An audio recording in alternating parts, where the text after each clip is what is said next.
වැදගත් ප්‍රශ්නයක්. ඇස්ට්‍රික් මාක් එකක් දාගන්න. මම දැන් ඩයග්‍රෑම් එකක් බෝඩ් එකේ අඳිනවා. මේකෙන් ප්‍රශ්න දෙක තුනක් ඔබ ලියන එක්සෑම් එකේ ස්ථීර වශයෙන්ම ලැබෙනවා. right? 16 වෙනි ප්‍රශ්නෙට ඇස්ට්‍රික් මාක් එකක් දාගන්න. මොකක්ද හේතුව? පරිගණකයේ වැදගත්ම ලක්ෂණයක් තමයි දත්ත මතක තබා ගැනීමේ හැකියාව.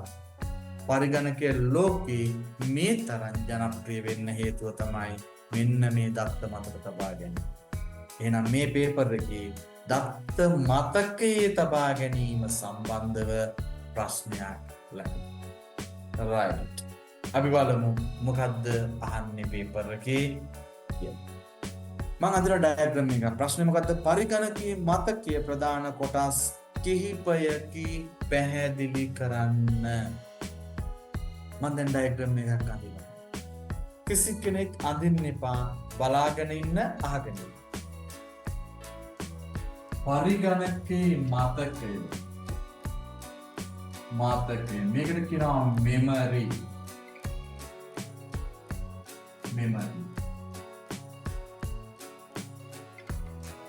මේක හරියටම ලයිට් එක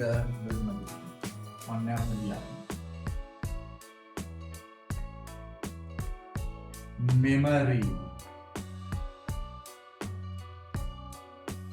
මතකය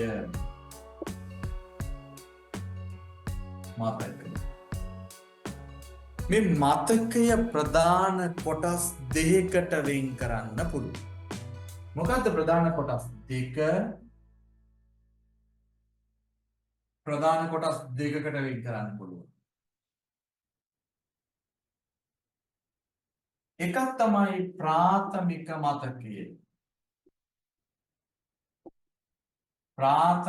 මතකය. ආය නැවත කොටසකට වෙන් කරන්න පුළුවන් ද්විතීක මතකය. ප්‍රාථමික මතකය, ද්විතීක මතකය කියලා කොටස් දෙකයි. මේකේ ඉංග්‍රීසි නමක් තියෙනවා.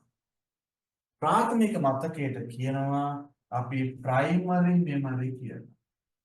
Primary memory. මම මෙමරි කියන්නේ එම්ම අකුර විතරයි දාන්නේ.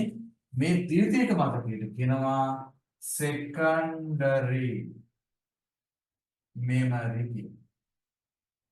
ඊට පස්සේ මේ ප්‍රාථමික මතකය හඳුන්වනවා තවත් නම් කිහිපයකින්. පේපර් එකේ ඒ නමුත් දාලා ප්‍රශ්නය අහන්න. ඒකින්ද එක නමක් විතරක් අපි දැනගෙන ඉඳලා හරියන්නේ නැහැ. මේ ප්‍රාථමික මතකයට කියන අනිකුත් නම් මොනවද කියලා දැනන් ඉන්න ඕන. මේකට කියනවා තවත් නම් කිහිපයක්.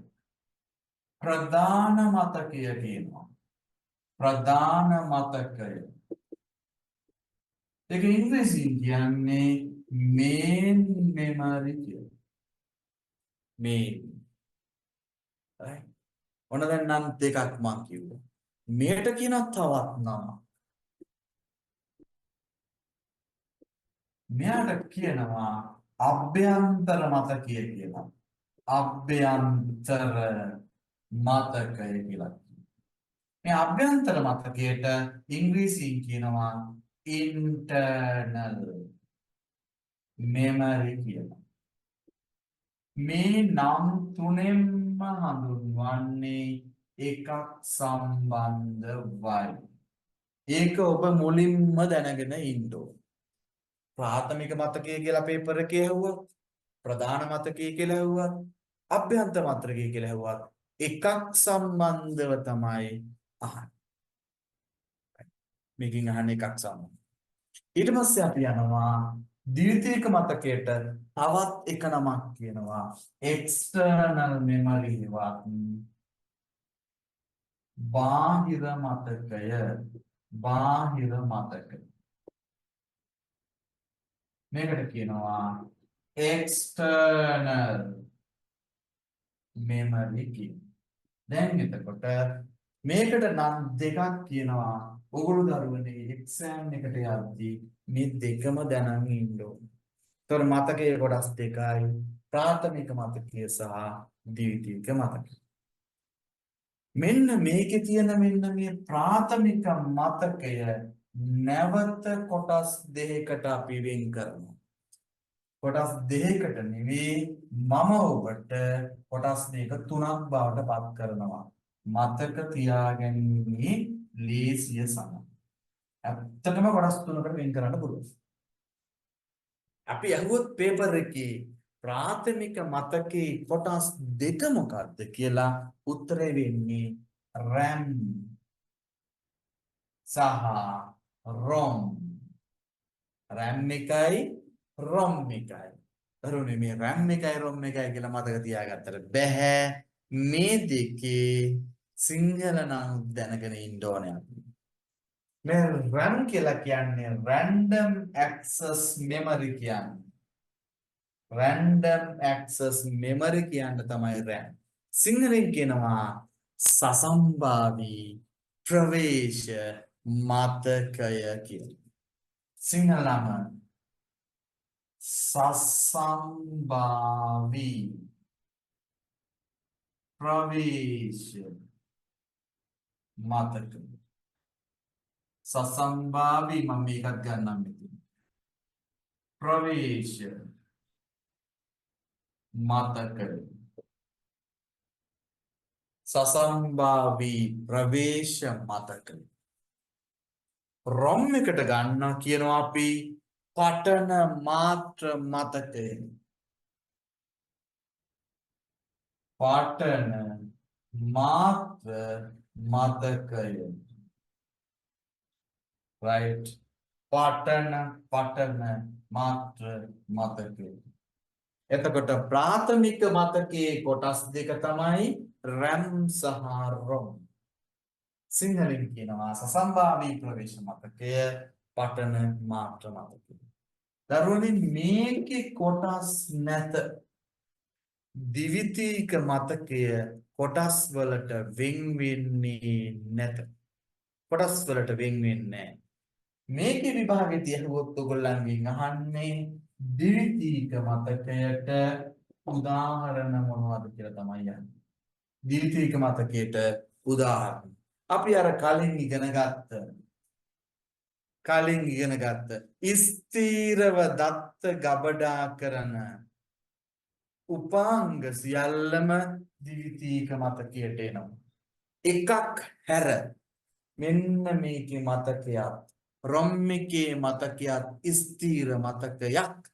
මෙය හැර ස්ථීරව දත්ත ගබඩා කරන අනිත් සියලු උපාංග ද්විතීයික මතකයට උදාහරණ විදිහට අපිට ගන්න පුළුවන්. මොනවද උදාහරණ එහෙනම් CD DVD data traveler hard disk අර දරුවෙක් කිව්වා වගේ floppy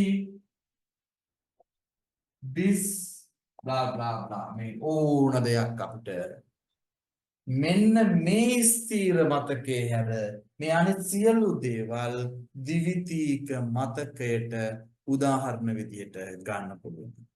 මෙන්න මේ ඩයග්‍රෑම් එක ඉතාම වැදගත්. මේකේ තව කොටසක් මම ඉස්සරහදී සාකච්ඡා කිරීමට නියමිතයි. right.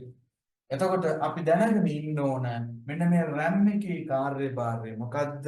ROM එකේ කාර්යභාරය මොකද්ද කියලා. ඉදිරි ප්‍රශ්නවලදී අපි ඒවත් කතා කරනවා. දැන් අපි ඉගෙන ගත්තේ RAM කියන්නේ මොකද්ද? ROM කියන්නේ මොකද්ද? ප්‍රාථමික මතකයේ කොටස් දෙකකි.